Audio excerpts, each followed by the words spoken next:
Alright guys, the table on the front of today's notes is the only thing that we're going to really talk about in this video. It's not going to be a very long video because I'm going to ask you guys to finish the table before you come to class. But I'll get you started on it and just show you sort of the pattern that's beginning to develop with these functions.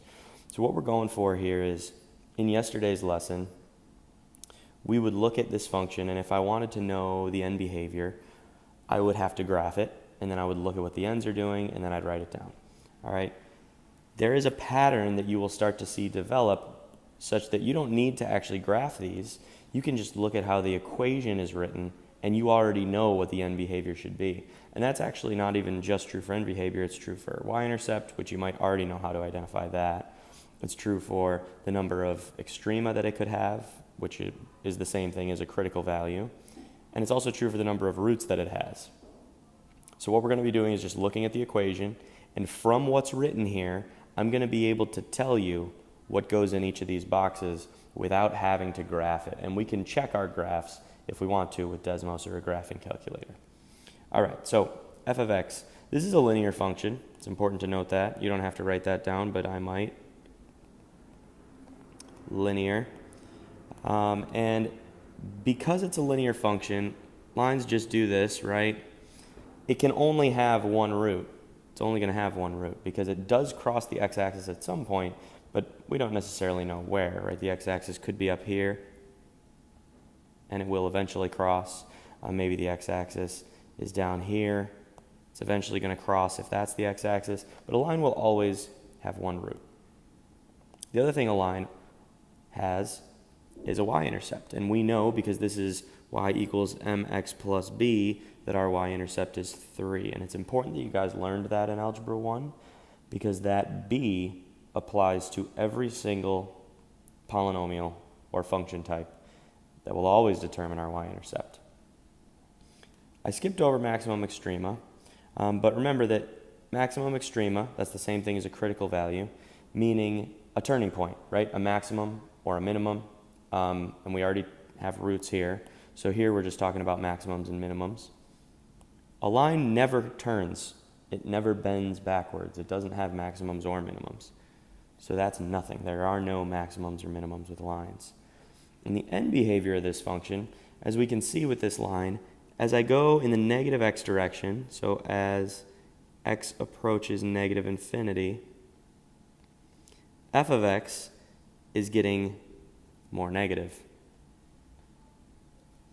And as x approaches positive infinity, or as I go to the right, f of x is becoming more positive. So it's approaching positive infinity. All right, so we've got our end behavior of a line. Moving on to a quadratic. This is a quadratic function. This is a quadratic function that has a negative in front of it, and it would look like that.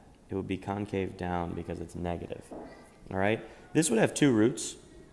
It has only one maximum or minimum. And this y-intercept would be -1 because, again, just like we talked about with a linear function, whatever that end constant or that b is what's determining that y-intercept. Now let's just take a look here.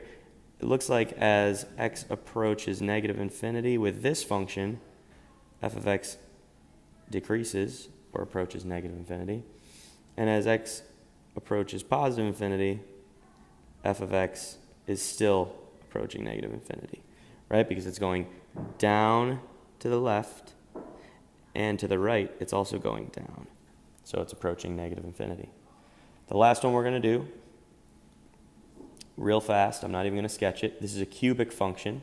I know from looking at this equation that it has 3 roots. It could potentially have 2 critical values other than roots. Its y-intercept is 0, and this is a cubic. So from this cubic function, I know that because it could have 2 turning points, as x approaches negative infinity, all right, I'll sketch it here, could look like that. That would mean that h of x approaches negative infinity, and as x approaches positive infinity, h of x approaches positive infinity. Okay? To the left goes down, To the right, it goes up. Hopefully you're starting to see the pattern develop here. I'll nudge you in the right direction. If you still need to finish this, if you need to graph it and draw a little sketch of what that function looks like, go ahead.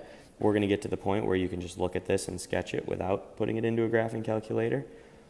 The key to this column, the number of roots, is going to be whatever type of polynomial this is. That's your key there. That number is also linked to the number of potential maximums and minimums that it has. You'll start to see a pattern develop there. The y-intercept is controlled by whatever the number on the end of the function is. That's your constant. And your end behavior is determined by the sign and the exponent. So what I want you to do is to try to finish this, keeping with this pattern that you see here. Try to find the pattern and try to fill in the table. What we'll do when we get to class is I'll fill in the rest of this table, make sure that you guys are correct on these in this piece. And then we're going to talk a lot about this column. All right, but you guys should be able to fill this piece in on your own without graphing anything, just by pattern recognition. Okay? So I'll see you guys tomorrow. We'll fill in this table, and then we'll get a lot of good practice in.